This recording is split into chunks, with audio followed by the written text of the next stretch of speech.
मैं आईना हूं दिखाऊंगा दाग चेहरों के, मैं आईना हूं दिखाऊंगा दाग चेहरों के, जिसे बुरा लगे वो सामने से हट जाए। कभी कभी मेरा मन करता है कि मणिपुर में निर्वस्त्र करके घुमाई गई बेटियों से पूछूं कि अमृतकाल आया है या नहीं आया है।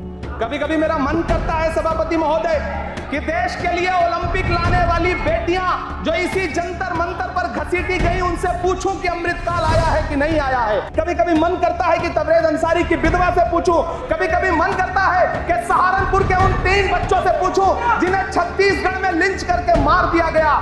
सभापति महोदय, कभी कभी मन करता है कि मैं गुजरात के चिखोदरा में क्रिकेट मैदान में लिंच करके मार दिए गए सलमान बोहरा के परिवार से पूछूं कि अमृतकाल आया है या नहीं आया है।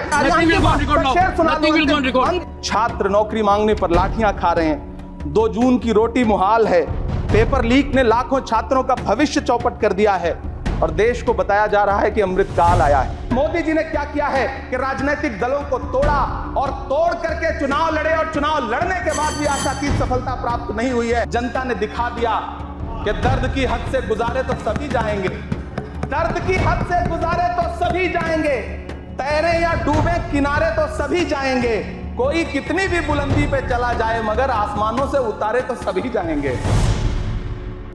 मैं आईना हूं दिखाऊंगा दाग चेहरों के, जिसे बुरा लगे वो सामने से हट जाए। सभापति महोदय, दुनिया के सबसे बड़े लोकतंत्र का महापर्व चुनाव गुजर चुका है। कांग्रेस मुक्त भारत का नारा लगाने वाले प्रधानमंत्री जी अपनी पथराई आंखों से किंग कर्तव्य विमूढ़ होकर समीक्षा में लगे हुए हैं कि आखिर कसर कहां रह गई। सभापति महोदय, सारे प्रहसन किए गए, भाषाई मर्यादा को तार तार किया गया, एक पूरी कौम को घुसपैठिया पुकारा गया, मछली, मंगल सूत्र, भैंस से होते हुए मुजरा जैसे शब्दों से भाषणों को सजाया गया, चुने हुए मुख्यमंत्रियों को जेल भेजा गया, महाराष्ट्र में राजनीतिक दलों को तोड़ा गया, उनके सिंबल छीने गए, चाहे वो शिवसेना हो चाहे वो एनसीपी हो, विपक्ष के सबसे बड़े दल के बैंक अकाउंट को फ्रीज किया गया।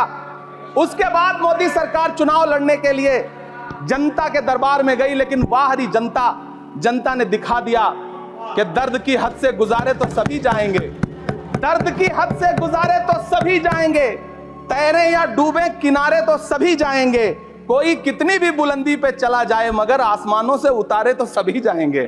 जनता ने दिखा दिया इस देश की। मैं महामहिम राष्ट्रपति महोदया के भाषण पर चर्चा करने के लिए, अभिभाषण पर चर्चा करने के लिए यहां खड़ा हुआ। सरकारी भाषण की मजबूरियां होती हैं, सरकार की तारीफ करनी पड़ती है, लेकिन जिस एक शब्द के इर्द गिर्द पूरा भाषण बुना गया था वो था अमृतकाल। सभापति महोदय, छात्र नौकरी मांगने पर लाठियां खा रहे हैं, 2 जून की रोटी मुहाल है, पेपर लीक ने लाखों छात्रों का भविष्य चौपट कर दिया है और देश को बताया जा रहा है कि अमृतकाल आया है।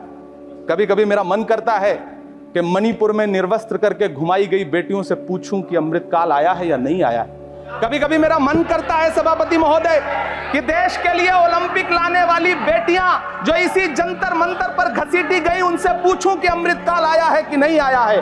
कभी कभी मेरा मन करता है कि रात के 2 बजे बिना परिवार की मर्जी के हाथरस में जलाई गई उस दलित बिटिया जो बलात्कृत थी, उसको स्वर्ग में संदेशा भेजूं और उससे पूछूं कि आया हुआ अमृतकाल तुम्हें दिख रहा है या नहीं दिख रहा है।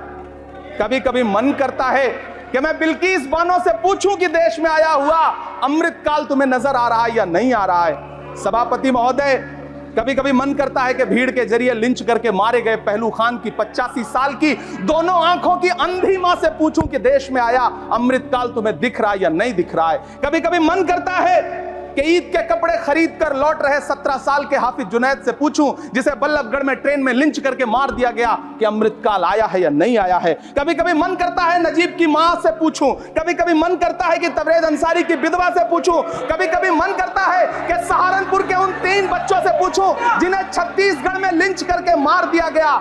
सभापति महोदय, कभी कभी मन करता है कि मैं गुजरात के चिखोदरा में क्रिकेट मैदान में लिंच करके मार दिए गए सलमान बोहरा के परिवार से पूछूं कि अमृतकाल आया है या नहीं आया है। कभी कभी मन करता है कि मैं अलीगढ़ के औरंगजेब उर्फ फरीद से पूछूं जिसे लिंच करके मार दिया गया और बाद में उसी मृतक के ऊपर डकैती का मुकदमा कायम किया गया।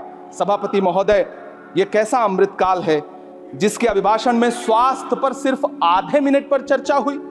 कैंसर के मरीज दिन ब दिन बढ़ रहे हैं, हार्ट अटैक से हंसते खेलते बच्चे जान गंवा रहे हैं, कभी क्रिकेट के मैदान में, कभी जिम में, और इस सरकार के पास स्वास्थ्य पर बात करने के लिए आधा मिनट है। सभापति महोदय, कोविड वैक्सीन को लेकर के लंदन की अदालत से जो तथ्य देश के सामने आए हैं, उन्होंने भय फैला रखा है। कांग्रेस की सरकारों ने भी चेचक, पोलियो और प्लेग जैसी महामारियों के टीके लगवाए, लेकिन ना तो कभी सर्टिफिकेट पर अपना फोटो छपवाया और ना कभी उसके नाम पर वोट मांगे। कांग्रेस की सरकारों ने यह किया है, लेकिन इन सरकारों ने क्या किया है, मोदी जी ने क्या किया है कि राजनीतिक दलों को तोड़ा और तोड़ करके चुनाव लड़े, और चुनाव लड़ने के बाद भी आशातीत सफलता प्राप्त नहीं हुई है। सभापति महोदय, अंतिम 1 मिनट आपसे लूंगा, मुझसे बहुत सारे आधा minute please. 1 minute sir. You made a speech, you know what you did. अंत में सभापति महोदय, मैं अंत में यही कहना चाहता हूं कि चुनाव समाप्त हो चुके हैं, सरकार बन चुकी है, लेकिन मुझे इस देश के प्रधानमंत्री जी से यह कहना है कि आप नारे लगाते थे सबका साथ सबका विकास, चुनाव के बाद अंतिम बात सर की ये झूठी सच्ची अदाकारी, अंतिम बात शेर सुना दो, अंतिम बात, time is over, you can't follow time also, take your seat now. Shri Josh के मनी, nothing will go on record. Shri नहीं बाकी है सर, मैं देख रहा हूँ।